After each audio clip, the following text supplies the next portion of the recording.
Good morning, everybody. This is the second lesson in the new series, Building a Dynamic Website from Start to Finish. As I've been promising in some of our most recent videos, I put a little more thought and effort into planning out this particular lesson, and I'm going to try and do that for the other ones too.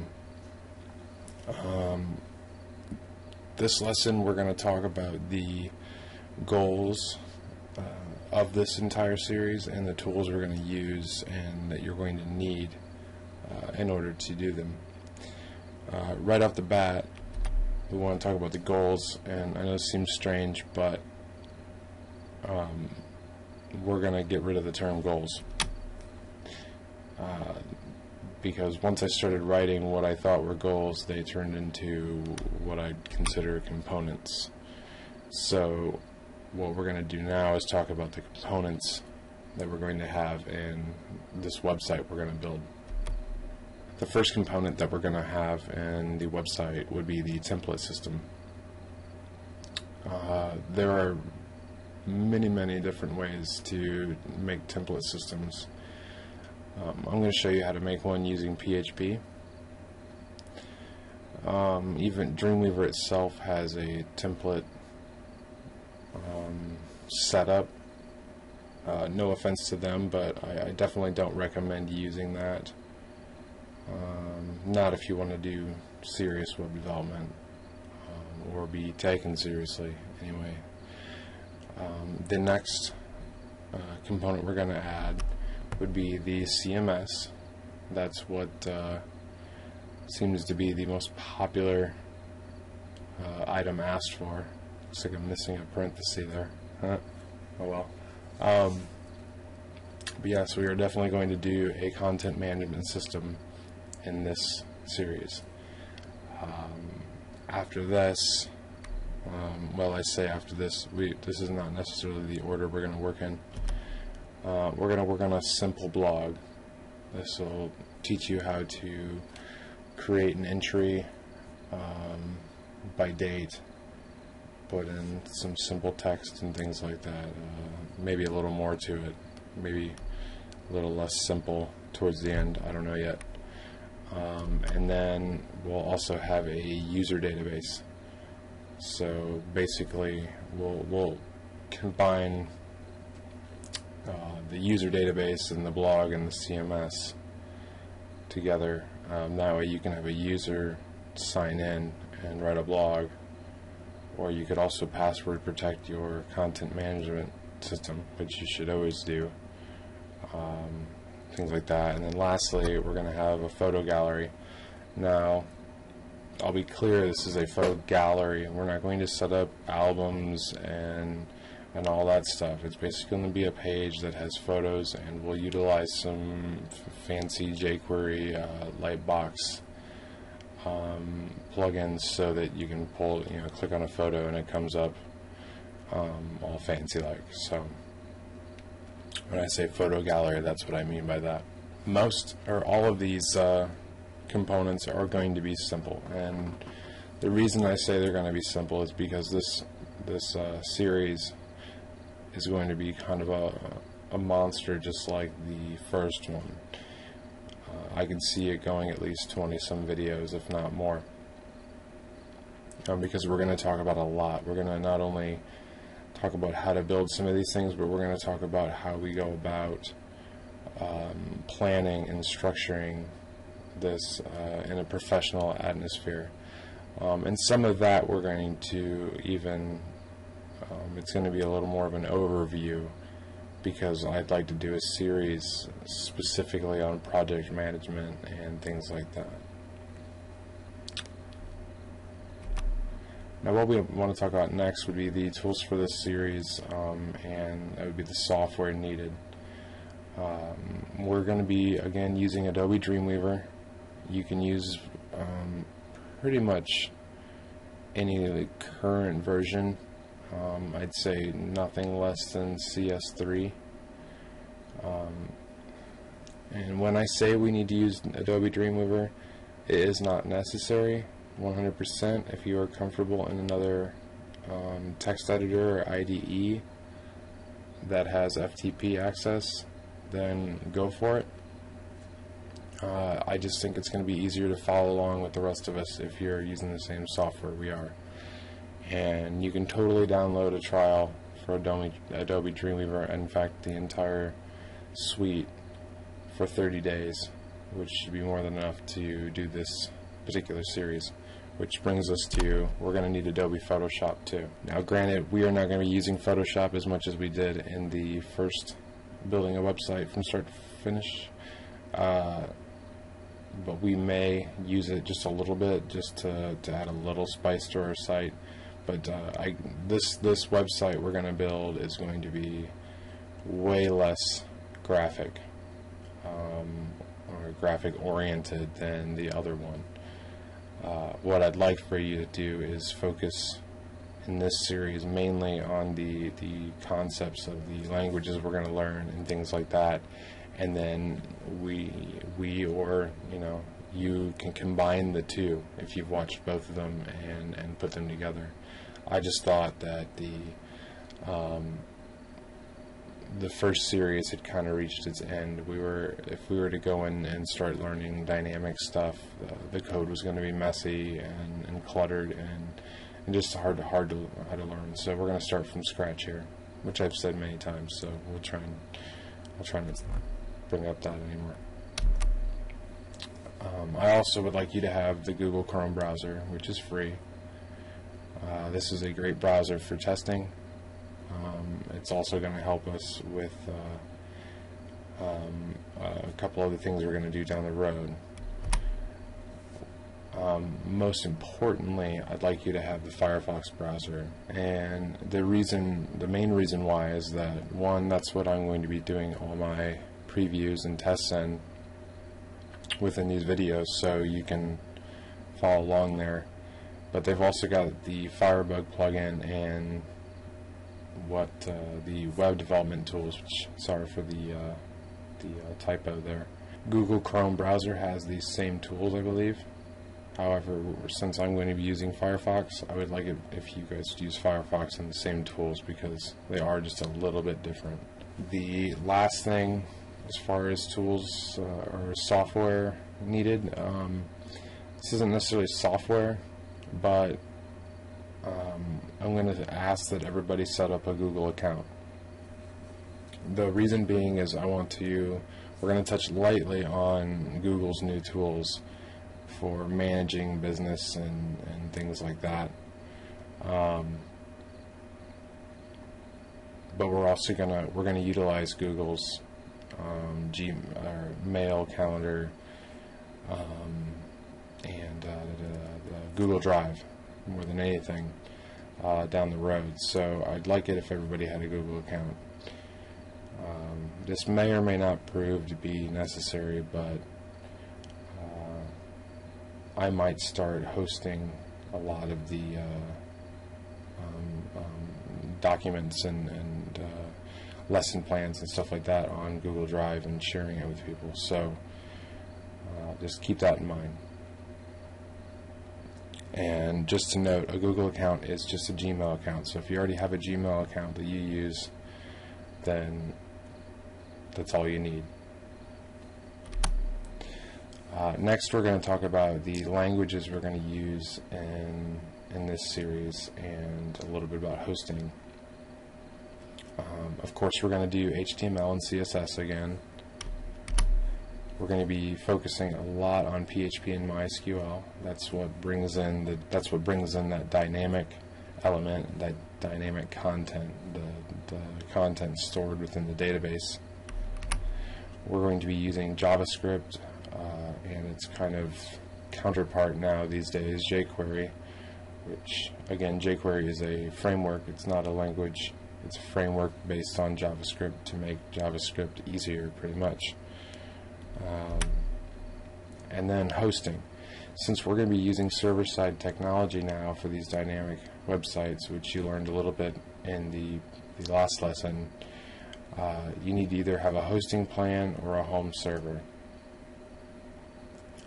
The hosting plan, I recommend either going out and picking one up for cheap, or take advantage of our free hosting plan. What I'm going to do is I'm going to go ahead and release another large bulk number of accounts. I'm also going to go through and remove some of the accounts that have not been used. So if you're watching this and you have an account and you haven't used it, please go use it. Do something on there. I don't care if you make a page that just says, please don't delete me. But if I still see the original directory listing and no files, nothing has changed, and no activity, then I'm sorry, but we're going to phase your account out and allow somebody else to use that space. And again, whenever I talk about the hosting, any donations would be great. I mean, a $5 donation towards using our hosting, I know I say it's free, and if you donate that wouldn't be free, but that's still you're allowed to use hosting here for at least a 3-month period, if not more, for only about $5. So you're still getting a huge deal. Granted, you can surely donate more than that if you want. What I want to talk about next would be the overview of the next steps, and this is kind of a rough idea of the next lessons.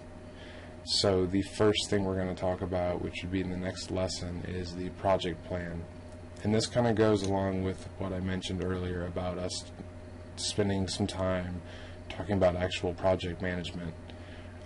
We're going to kind of dissect this project, the components involved in it, kind of figure out what order things need to be built, a timeline, things like that. And this is just a little bit of a taste of how we do it in the real world when you're working for a design firm or a development firm.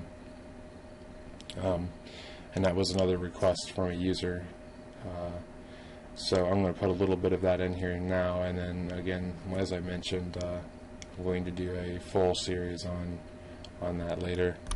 After we do the project plan, we're going to work on the UI, UX. Those terms are kind of interchangeable. I've noticed a lot of people are unfamiliar with these terms. They're basically the wireframes, and by wireframes I mean basically boxes, shapes, placeholders. When I first started working on websites professionally, or I would say semi-professionally, I thought I was a professional. What I would do is I would have a client, and the first thing I would say is, well, what is it you're looking for? What do you want the website to look like? And usually their response was, well, you're the designer, so I trust you. And that's never a good thing to hear. And what I would normally tell them is I would say, if you could, just take a couple pieces of paper and just doodle out some boxes and stuff like that, just to tell me where you think maybe your logo might want to be, where you, do you want a navigation that's at the top or runs down the side, how many pages, things like that. And that's what we're going to talk about with wireframes. And what some people may not realize, and to be honest, I didn't realize this for quite some time. Creating wireframes or doing UI UX work is an actual job. It's a profession. It's a very nicely paid profession. I know some people who have been paid doing contract work for companies like AOL and Google and such like that. I won't tell you which paid what, so I don't get in trouble there, but let's just say between some of the companies he worked for, which there were a lot more, he was making anywhere from $90 to $125 an hour doing wireframes. And some people might think, well, that's crazy. It's $125 an hour to draw boxes in different shapes and scribbly lines where text goes. And that's the first thing I thought, I'll be honest too. But then, as I got more into the professional world and working with the bigger firms, I realized how important wireframing is, and that it is its own job, it is its own entity and part of the plan. This is not something you should be doing on your own if you can help it. And if you do the wireframes on your own, this should not be included in the package. This should be paid work. This should be, every hour you spend drawing out wireframes should be paid for. That's just a helpful little tidbit there. But yeah, again, I want to make sure I don't anybody watching this who does UI UX work, to the layman, it may look like it's a bunch of boxes and shapes, but there is a lot of experience and creativity and just plain know-how involved in creating these wireframes. These are the things that the client are going to sign off on, and how these wireframes are built kind of dictate the flow of information, how a user is going to navigate through the website. It's during this phase that we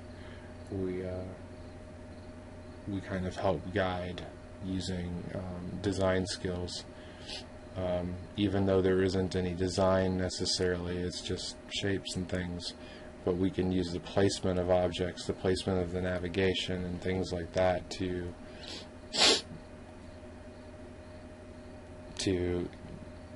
kind of tell the user where to go. But okay, enough about that. We'll get into that more. The next thing we're going to do is set up our initial files and directories, and we'll talk about how I generally set up my websites. You don't have to do it my way, but if you want to use my way, you can go for it. Some people are pretty picky about that, so to be honest with you, that stuff doesn't bother me. I found that through the book that I use the most when learning how to do PHP and MySQL, which I'm going to do kind of a shout out, I guess, to Mr. Larry Allman, who wrote the book that I've used, and I've used it so much that it's falling apart in many different places. I have duct tape on it. There's post-it notes and paper clips still in places that I reference quite often. And the reason I bring him up is that the code he has in here is his own code and the way he does things. And to be quite honest, I've been using some of the same concepts that he's been using, especially with query writing and doing while loops to fetch data from the databases, which is going to make sense to you a little bit later.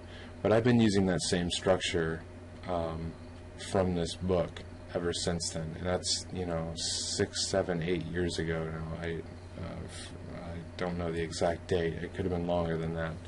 So I would like for people to look at how I set things up, and if you find that this works for you, I would like you to take it and continue to set things up the same way I do. It's no bother to me. I'm also going to be giving out code just like Mr. Allman, and I have to be comfortable with you guys using it. In fact, I'd be flattered if I started seeing websites where people were using my methods and things like that.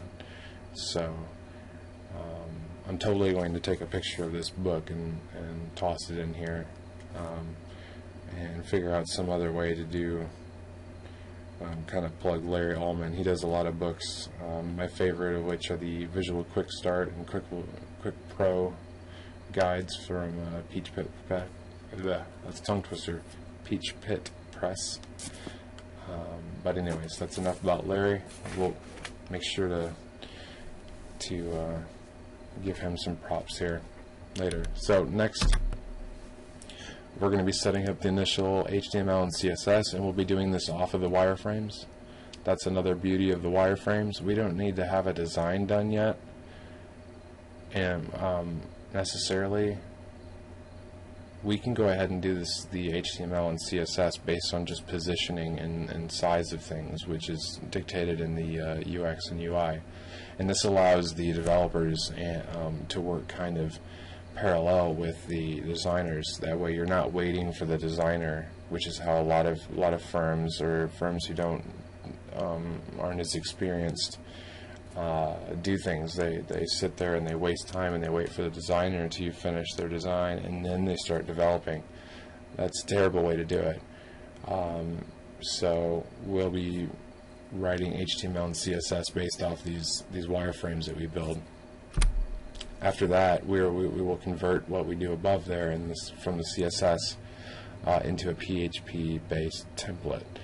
And we're not necessarily, when I say convert, we're not converting HTML or CSS to PHP necessarily. We are going to kind of take what we've done and use PHP to turn it into a template, utilizing functions, and potentially includes things like that, which we'll be learning about as we do that. After we do that, I believe the next step we're going to do is we'll take a look at the initial database structure. We'll look at those components we talked about and come up with an initial structure for the database, and then we'll go ahead and build the database. And when I say build the database, I mean we will take it from us sketching it out on a marker board, or into from flowchart software or things like that, and building it in PHP MyAdmin, which is something that is a tool that's usually available from all hosting companies. After that, we're going to enter in some what we call dummy data. Basically, we're going to make a user for yourself, and then maybe a couple other users. They can either be fake users, or if you're going to take this series and run with it and use this website, then you can put in some real data. But we're going to put in some users. We're going to put in some photos. For the gallery, we're going to make a couple fake blog posts. We'll probably just use the old lorem ipsum dummy text, and I'll show you where to get some of that. And then we'll make a page or two for the CMS, and talk a little more about that. So that's what's to come, and I would say this is probably going to be the next, probably lessons 3 to 13 maybe. It just depends on how much of this I can get in and how long I make the videos. But we're about to learn some really good knowledge here, and I want people to really take advantage of what I'm going to teach in these first couple of bullet points here. Even though it doesn't it's not about dynamic development, it's very important information to know if you're going to start working in a professional, and I mean a very professional atmosphere, not just a mom and pop shop hiring you to do some freelance work. I mean, if you're going to work in a serious firm, then these topics and these things are going to be very important. So that's the end of this lesson. Like I said, lesson 3, we're going to start talking about our project plan and mapping that out, and I look forward to talking to you guys about that.